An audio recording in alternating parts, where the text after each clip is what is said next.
The Goonies. Hey, you guys. Hey, you guys. Oh, I see. Oh, got it. Thanks so much for your time. By the way, I've seen the documentary last night. I think this is only the time we're seeing it on the kind of big screen.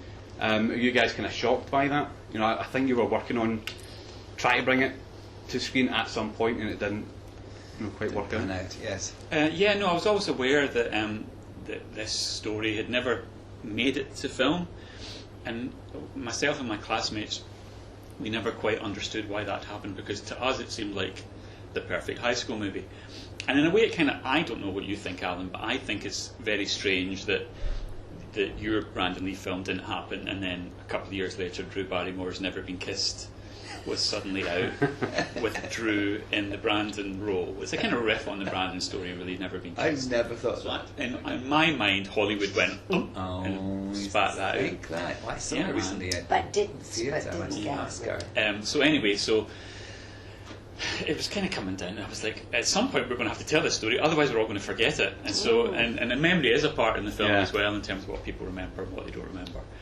So I just thought, God, if not, we all kind of thought, if nobody's going to tell this story, we have to do it now. So we kind of, I knitted it together, but it's really an ensemble film where my classmates and I have kind of come together to tell our version of events. And how did you, get Alan involved? How did you get Lulu involved? It's an embarrassing thing. Like, it's not like I paid them. No, Alan and Lulu. I got $1 million in the bank, and I said, "Who's this from?" The really awkward thing was that Alan and Lulu are friends of mine, so it was that awkward thing of, oh, I'm making this film, do you mind? We've got no money, and by the way, do you want to be in this film? And I don't really know if it's a film, but it's kind of a thing. And so it was easy. Once I got Alan, that was easy, because then once I had him, then it was easy for Lulu to think, oh, this isn't too crazy. He's involved? So you didn't have to slide into DMs or anything like that then? No, none of that, just picked up the phone. Actually, when did I say? I think I said it to you in person, maybe. One time we're out. But I just remember me going, as though he didn't know it was aware. I was going to play him in a film once. Like, what an amazing coincidence. He's like, yeah, I know, that's kind of why I'm asking you. In your performance, it's it's not your typical acting gig. How daunting was it to approach it in that way? How daunting was it? Daunting. Was it for you to approach it in that way? Well, it was daunting because it's sort of like you said. It was not really. No one had. I mean, I haven't done anything like that before, and I just sort of, I don't know, and also it's a sort of solitary thing. You're not acting with other people, but it was just a question of trying to get into the rhythm of how he speaks, so that. I mean, I had all the tape, had the whole tape of the interview, and then Jono sort of, decided which bits he was going to use. So I had all those little things. So I just listened to them a lot. Yeah. And then it was kind of a thing of really focusing on how people have speech patterns. People have little. He pauses in the same way sometimes, and he's got little kind of vocal tics. But he doesn't. He's quite sort of. He doesn't sort of. He's not animated in the way he speaks. So that was something. And then I kind of tried to make. You tried to actually not just be a lip syncing person. You tried to be a whole character as well. So it was. I don't know. It's hard to describe because there's no precedence for it from me. Yeah. But it was like a weird thing. I went to the set for 2 days of just totally focused. It's all on beeps. It's like on. Yeah. So it was just kind of quite, I think, maddening for everybody. Everyone was a bit screaming. As the bits when I was, which they're not. There's a couple of bits when we filmed in a corridor as a doctor and things like that, which didn't end up in the film. But those were kind of great to do because it was out of the classroom and a little more liberated. That opening scene was something out of horror. When you're kind of getting unwrapped. Oh yes, that was a really good touch. The animation, that's something I want to talk about. Also, you do some voice work, but how did that come about? Did you always know that you were going to have that as part of the story? No. We kind of we were barreling in. I thought I was going, I'm going to make all this live action and stuff, but then I soon kind of became aware how difficult it is to get live action reconstruction into documentary and how easy it is for it to go terribly wrong. So I was trying to think of ways around that. We tried things on green screen where we rotoscoped over the actors' aha style, and that just, there was something too weird about that. And it actually came from one of my producers who fell in love with the storyboarded version of the cut and was like, I just like the storyboards, can't we just keep them? And I was like, no, we can't do that. But maybe there's a way that we can work with animation. And it was actually from watching WandaVision on Disney Plus in lockdown, and that way that they style the production design of each different era of American sitcom history. And I got to thinking, God, is there a way that we could, in our budget, reference the animation styles of the 90s and the 70s? And that was when, Daria came to mind. Her and Brandon have got a lot in common. They've got the curly hair, they've got the blazer, they've got the glasses. So she was my kind of nod, this icon of 90s high school life. So we kind of took that on board. And it's just, there's a thing about the reason I think the animation works better is it's much easier for us to connect to a cartoon character than it is to look at an actor and think that's meant to be that person or whatever. So it's a Scottish animation company that we work with, Wild Child, who've been fantastic, and it was a real kind of learning curve. I mean, I didn't this is my first feature documentary, let alone suddenly I had to learn how to become an animation, a director who works with animation. So it's so nice, those boys though. Yeah, they're really cool. It's been a learning curve, and then but also to work with the voice actors as well, and get a really great Scottish cast together for that. So Alan is the voice of Brandon, and you get to hear his singing voice as well. And Lulu is the voice of our deputy headmistress, and you also get to hear her voice because she sings the title song. So we've got Dawn Steele and Clare Grogan from Gregory's Girl. Is in there, so I always knew that I wasn't making a true crime film. I was making a high school movie, and so I wanted it to be the ultimate. If there isn't a Scottish high school documentary, I'm going to make this one, and it's going to be. It's going to reference high school movies through the years. It's going to have Romy and Michelle's high school reunion. It's going to have Deserved Love. It's going to have Gregory's Girl. Let's all have fun and have a laugh. And I just wanted it. The film itself has perhaps a bit of a sombre end. And I knew that I wanted the audience to sit and watch that, but not leave the auditorium in a sombre mood. And the person who could do that and bring us all up at the end is Lulu. I was so fascinated by the whole thing, and I had mentioned to him that I had never ever done any acting with a Scottish accent. That's not true. Really? What you're talking about, the granny? Eyeless and Porridge in Supergran. Eyeless and Porridge in Supergran. She gets caught in a hot air balloon and Supergran has to save her. Why do you have such a fucking just, She had a story there, she had a line. I had my whole thing, so now I've got to shut up. But anyway, I was telling him that I now have a desire to be Scottish. Because my accent's all over the place. But also I wanted to, anyway, so he said, I've got a part for you.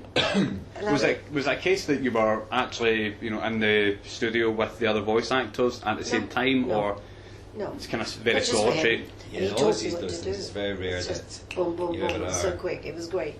But what was I was amazed about. I mean, first of all, you hear Alan, who's a master of his craft, taking this part, which is interesting and strange and weird. You think, oh, this has got to be good. And, talking to Jono, who is, thinks sort of differently, and managed to hold this thing together and let it develop into something even better almost than he started with.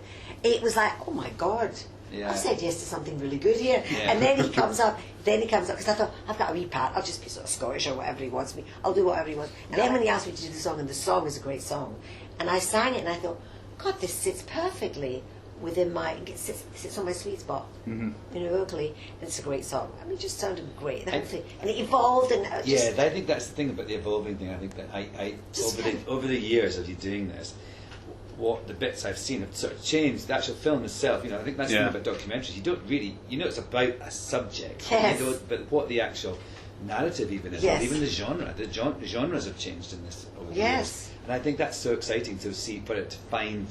It's like you find your feet with it, and I think that's happened with everybody. Found their feet. Yeah. You found your feet being in it, and having not done the other one, but done this. I think special. I find the very fact that you kind of lived it, gives a different insight, authenticity. Yeah. I think that comes across, and maybe it's been a blessing that the projects that you were trying to bring to light didn't happen.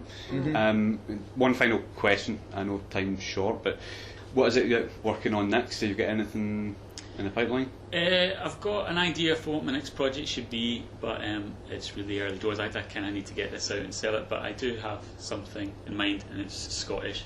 I feel that I just feel that I think I'm able to tell stories, Scottish stories, in a way that I don't think I necessarily would be able to Modern, very modern. He's a modern guy, Yeah, just I love I wanted this film to have humour in it, and it's got sadness in it too, and all that. But yeah, I think my next project maybe isn't documentary. I think I've documented myself out for a while because it's so personal as well. Yeah. It's been a really intense process connecting with people. Some people want me to do the film, some people not want me to do the film. It's been really intense. So I think I'm ready to work with purely actors again. So I'll be roping you in for the next one. You can sing the theme song this time. You'll be Walton's number. No, we have to. Duet. Oh yes. We have to duet. What's he going to bring? I got you, babe, with a Scottish. You don't bring me flowers. You don't bring me flowers. And just for you, Alan, what have you got coming up? And forgive me for asking, but Nightcrawler. Yes.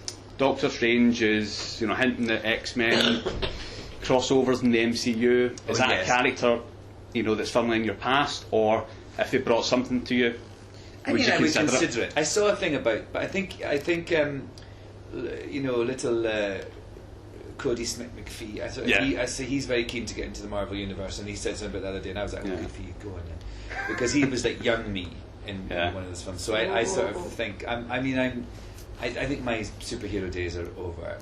Never say never. Who would have thought Tobey Maguire would have come back as Spider-Man? That's true. Yes, that's Days true. of Future Past. You could have been. Would think, bring all the different age? Yeah. X-Men. I didn't see that one, but it's not my. I consider lots. Look what I am. I'm open to lots of weird things, and I don't have really a plan. So and I'm going to do a variety of equally weird things coming up. I'm going to host a weird game show in a castle. Oh, nice. I'm going to do another season of a show for Apple Plus that I did, and I'm going to. Then I'm going to make my solo dance debut in a show for the National Theatre of Scotland. Amazing! About Robert Burns. It starts in Edinburgh Festival. So I'm doing lots of. It's great. I get to do lots of really weird, interesting. That's exciting. I've done a workshop. I've been working with these academics at Glasgow University and everything. It's great. It's also just like, what the fuck? It's 57 years old. Exactly. I agree with you. Bring it on, and you are so versatile. Why you got it. And what about you, Lulu? You got an album in the work? Are you going to be touring? Well, I am very soon to be, 60 years in this business. So this whole next year I'm going to be planning for 24. But also I've got gigs, I've got several gigs with Boy George coming up. I've got more stuff with Jules Holland. I'm writing with my brother, because one of the songs, funnily enough, one of the most popular songs that my brother and I ever wrote is a song called Where the Poor Boys Dance, and it's all about me remembering or returning to my roots. And we've had so many people commenting about it and saying, like the ones who don't care about Lulu, don't know who she is, don't give a shit, go, I never knew she could do this kind of thing, that's bloody brilliant. And you go, it is brilliant. And there's something about that at this point in my life that I have to revisit and explore a bit more in the writing. That sounds great. Yeah, that's a big thing. Like I said about wanting to be be Scottish. Well, that's documentary. And there is a shows big you Scottish project that I am never going to mention till I get the fucking role that I am desperate to do in the not too distant future. ... I think we can. I'll tell you, right. because you should definitely. Brian Cox wants to be in it. He wants to be in everything. He wants to be in everything. He goes, isn't what are you doing? I said, I'm going to Glasgow. He said, what's the more part for me in that? Oh, shut up. So funny, I thought of him as this big, older statesman actor. So in 1991 or something, he was at the National playing King Lear. Right. And I was doing the National in London, and I was playing in accidental death of an anarchist. And there's a bit, when King Lear goes off, he's away. He's got some time off whilst all the girls do things and kill people. And my play would finish, and I would come for a shower. And he'd be sitting in one of the cubicles on the loo reading the paper in his gap from King Lear. And he would give me, we'd have a chat and he'd give me career advice and everything like this. And that's how I think about him, sitting on the loo reading the paper. It's where the real business is done in this industry. It is. He's a real sweet. He actually asked me to do, we were going to do carpool karaoke together. That would be great! Yeah, so we're trying to find a date to make it work, the two of us. Ladies and gentlemen, you're watching Hey You Guys! Hey You Guys, huh? Hey You Guys. Is that from the Goonies? It is indeed, yes. Nice. Hey